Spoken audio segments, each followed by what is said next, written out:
Alright guys, welcome back. So chances are if you're here, it's because you watched the part 1 video, which is all about diet.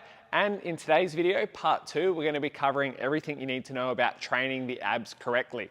And the reason for this video is that I always get asked, or I always see people who are trying to train and build their abs and they're going about it in the wrong way, or they're doing the wrong exercises. So in today's video, we're going to be talking about what exercises you need to be doing, how to do them, what muscles you're actually trying to train, and then we're going to go over a little bit of a training plan that you can incorporate into your own routine. So first things first, before we actually talk about what exercises we should be doing, we should actually be talking about what muscles we're trying to train. And we have to remember that the abdominal muscles are just like any other muscle in that they can be trained and that they can be built and grown through proper exercise. Here's the thing, and be honest, do you think that core training and abdominal training are the same thing? Because a lot of people think they're the exact same thing, but they're actually quite different. So let's talk about those differences. Terms core muscles and ab muscles are often used interchangeably, but they actually refer to slightly different groups of muscles in the body. Now, the core muscles themselves represent a larger and more broad group of muscles within the body other than just the abs alone, creating a strong foundation for movement in both our upper and lower body. Core muscles are responsible for providing us with good posture, balance, and overall stability. Now, the muscles of the core include the muscles of our abdominal region, but it also includes the muscles in our pelvic floor, in our glutes, and also supporting our spine and our back. Whereas the abdominal muscles specifically refer to the muscles which are located on the front of our abdominal wall. There are 4 primary abdominal muscles that we should know about.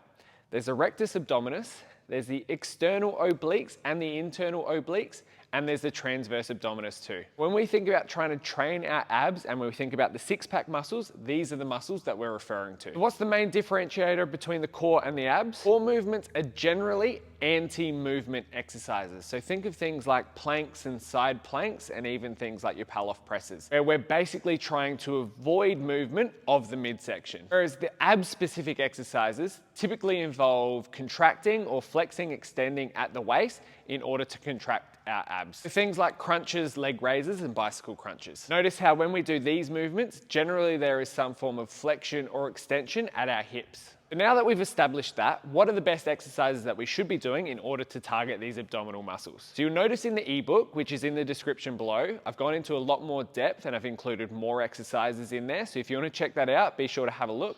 But in today's video, I'm just going to go over a couple of my favorite exercises which target each of these 4 main abdominal muscles. First of all, we have our rectus abdominis, which is generally referred to as our six-pack muscle, as this is located right in the front of our abdominal wall. The main role of this muscle is to flex at our spine, which is essentially like bringing our chest closer towards our pelvis. My 2 favorite exercises for training this muscle are leg raises and cable crunches. When doing hanging leg raises, you want to hang from a pull-up bar or a sturdy object with your arms fully extended. Keep your legs straight and lift them in front of you as high as possible while engaging your core.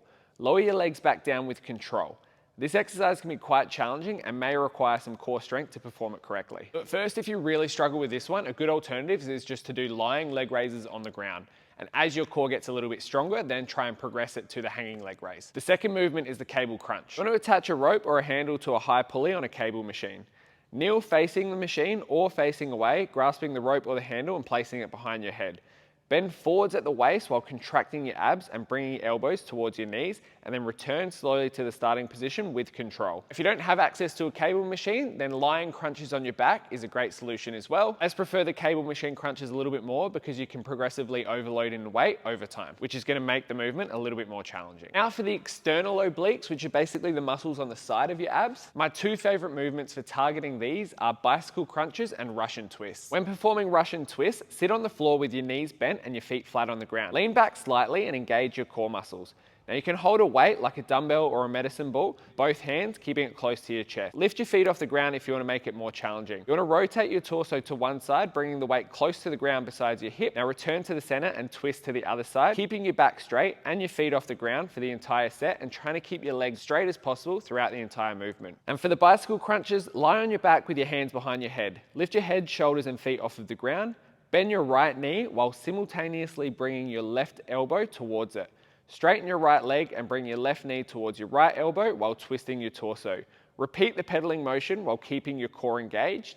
Try and get your elbow as close as possible to your knee and trying to fully extend those legs every rep. And for a third exercise, I'd also add in side planks here, as these are a great way to target the obliques. Third, we have the internal obliques, which lie a little bit deeper to our external obliques. You have to keep in mind that the internal obliques will almost always be targeted whenever we're performing exercises which also target the external obliques too. But if I wanted to add in another movement to target these ones directly, I'd throw in a side plank with a lying leg raise as well, just to make the movement a little bit more challenging. Finally, we have the transverse abdominis. And this muscle kind of wraps around our abdominal wall horizontally, almost like a natural corset. Again, this muscle is going to be targeted in most of the ab and core related exercises that we do. But there are still a couple of exercises that we can incorporate to target this muscle specifically. And I'll be honest, I actually don't do these exercises myself, and I'd still say my abs are fine, but I thought I'd still share the information anyway. The first exercise is a vacuum pose or a stomach vacuum. You want to stand upright with your feet shoulder width apart, inhale deeply and expand your chest. Exhale completely while pulling your belly button towards your spine. Imagine trying to touch your navel towards your spine. Hold this position for as long as you can while continuing to breathe gently, and repeat this for several sets. Second exercise is a plank with a focus on a transverse abdominis activation. So get into your traditional plank position with your forearms on the ground and elbows directly beneath your shoulders. Instead of just holding the plank, focus on drawing in your navel towards your spine. Imagine you're trying to lift your belly button up towards your spine, engaging that transverse abdominis. That's just a brief overview of some of the best exercises that you can incorporate into your training routine to target your abdominal muscles specifically. Let's talk about how we can incorporate this into a training plan. So day one, I would focus on targeting the upper abs with these two movements, the cable crunch and the hanging leg raise.